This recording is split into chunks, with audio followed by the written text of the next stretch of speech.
नमस्कार मित्रों।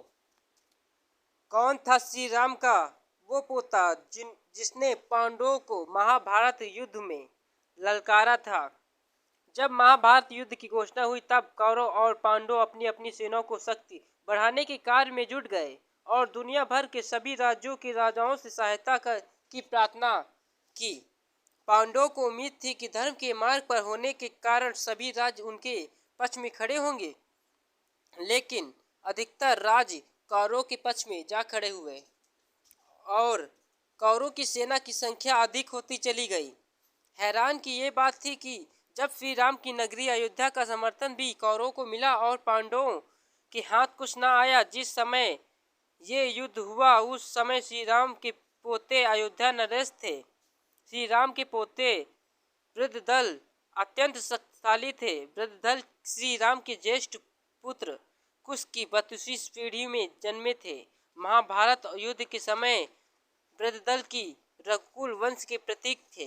वृद्धदल ने हर प्रकार की युद्ध विद्या में माहिर थे। वृद्धदल महाभारत युद्ध के सर्वश्रेष्ठ और शक्तिशाली योद्धाओं में से एक थे। महाभारत युद्ध में उन्होंने कौरवों का साथ दे और पांडवों को युद्ध की चुनौती दी। वृद्धदल अकेले ही पांडवों को परास्त करने का साहस रखते थे। वृद्धदल न सिर्फ शक्तिशाली सूर्यवंशी थे बल्कि वो धर्म प्राण के मूर्त भी थे। उन्होंने अपने जीवन में अपने वंशज रघु, भगीरथ, हरिश्चंद्र और भीष्म अवतार श्री राम की भक्ति ही कई धार्मिक कार्य किए। महाभारत ग्रंथ के अनुसार वृद्धदल के महाभारत युद्ध के कौरवों का साथ देने के पीछे का कारण पांडवों द्वारा हुआ एक अपराध था। असल में जब पांडव युद्ध से पहले इंद्रप्रस्थ के स्वामी बने तब उन्होंने राजसी यज्ञ का संकल्प लिया था।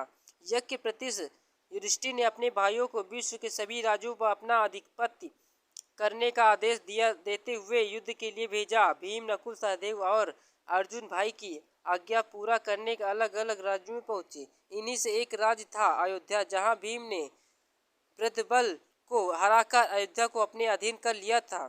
इसी के बाद में वृद्धदल ने पांडवों को सबक सिखाने के लिए महाभारत युद्ध में कौरवों के साथ दिया। हालांकि श्री कृष्ण के आदेश पर वृद्धदल ने अपनी पूर्ण शक्ति का युद्ध में प्रयोग नहीं किया था और इसी के कारण महाभारत युद्ध के 13वें दिन वृद्धदल अर्जुन के पुत्र अभिमन्यु के हाथों वीर गति को प्राप्त हुआ।